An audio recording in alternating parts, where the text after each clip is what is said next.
Max's Signature Dishes, proudly brought to you by Granite Wines.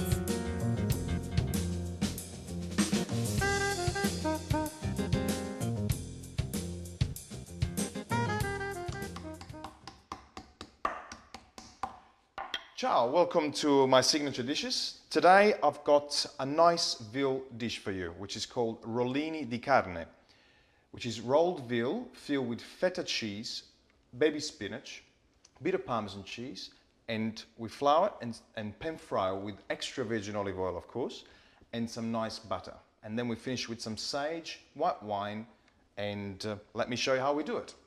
So what I've done, I've actually created two big medallions of veal. I've actually gone nice and thin with it, so I've tenderized it, but I believe that the butcher can also tenderize it for you. So I've got two of them here. So what I'll do, I'll put that over here, leave this meat on this side here, and what we're going to do is that we're going to create the mix for it. So as I said, this is a rollini, which actually the French people call it roulade. So it's a rolled veal, and we put the feta cheese and the spinach inside. So let me grab the spinach.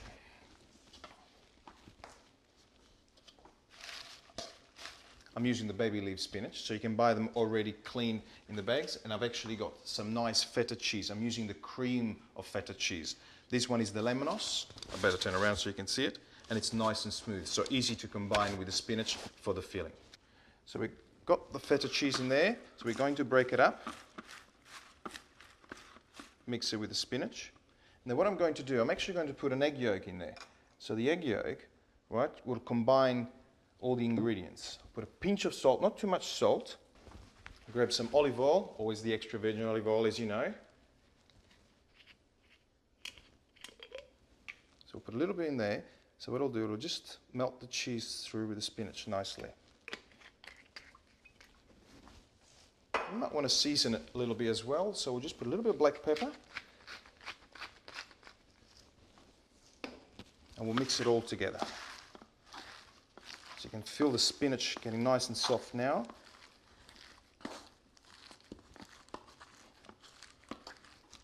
So we've created a beautiful filling. I might grab my little gadget and grate some Parmesan cheese. I love this gadget. So what that does, adds some flavour to the feta cheese and the spinach. So finish it off now. And what we do is that now we fill the veal.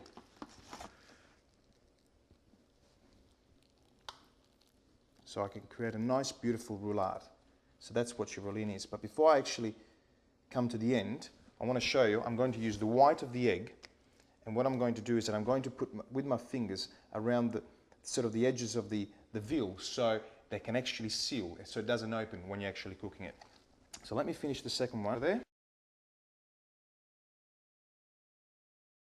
Edges, like that.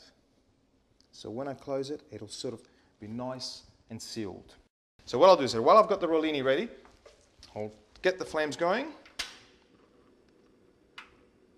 So you probably can put that to about 3/4. Put some extra virgin olive oil. I'm going to slice some garlic, aglio.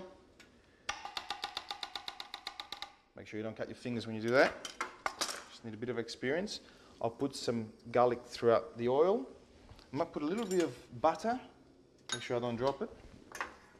I can feel that the oil is getting nice and warm, so I might reduce that.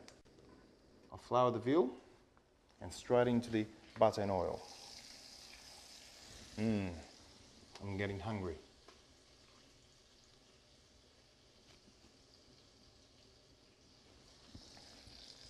Voila. So what I'm going to do now, I'm actually going to seal the veal, right, either side, so I can create nice crispy flavour with the flour. I might bring it up a little bit, make sure that the garlic is actually not burning. You can turn it. As you can see, the veal's not opening because the egg has actually combined it with the other side of the veal. Glued it, whichever you want to say, but we call it seal it. So I'm going to actually seal the other side. Lovely. What I'm going to do, I'm going to get some sage leaves while that's happening. Sage is very important for this dish. Veal loves sage. So now that I've sealed it, it's gone brown on all the sides. What I'll do, I'll get rid of the excess oil. So stay there, I'll be right back. Now we can add the sage. Sage is very important, as I said, especially for scallopini. So I've done the sage. I'll use some nice crispy granite wine, which this one's the unwooded Chardonnay. So I've got to make sure that the oil and the butter aren't burning, and also that the garlic is not burning. So what I'll do now is that I'll add the white wine. You can go around the circumference a couple of times. That'll create a beautiful flavour. What we can do is that right now is reduce slightly the flame so that it doesn't burn. And while that it's cooking at the moment, what we'll do is that we'll cover it for a few minutes. So what I would intend to do now is to let it cook for about 3 or 4 minutes, right?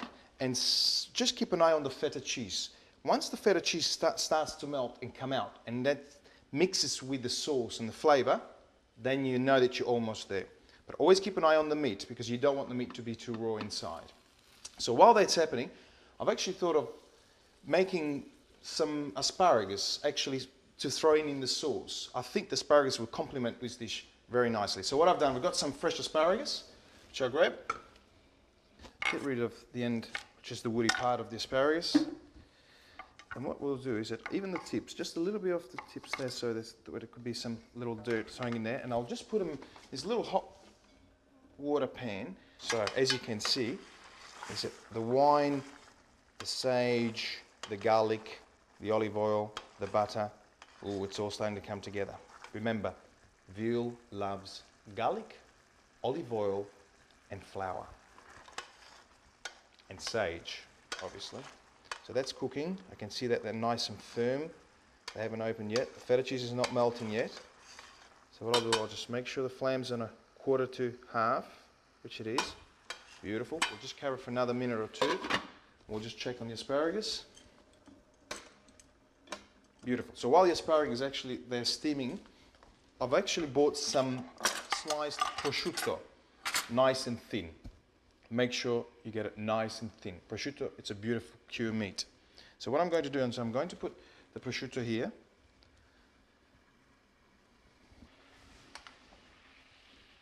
We'll throw them in the sauce,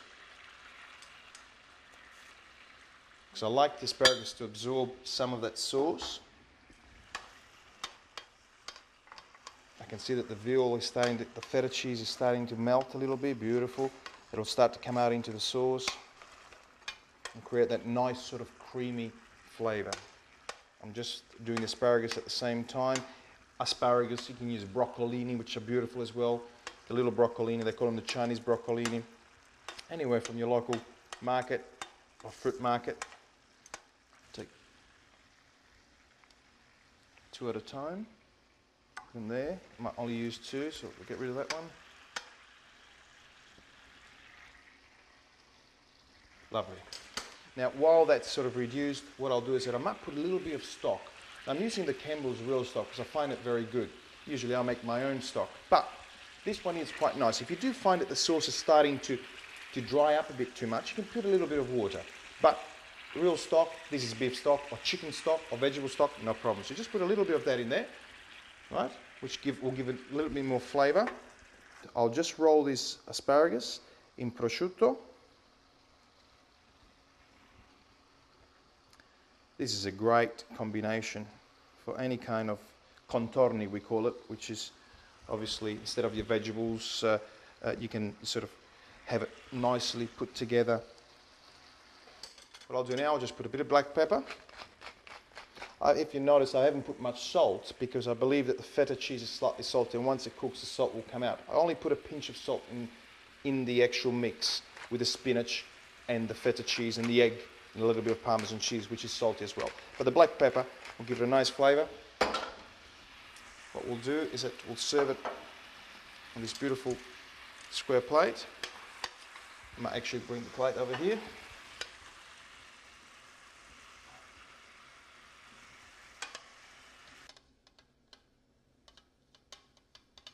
With this beautiful asparagus.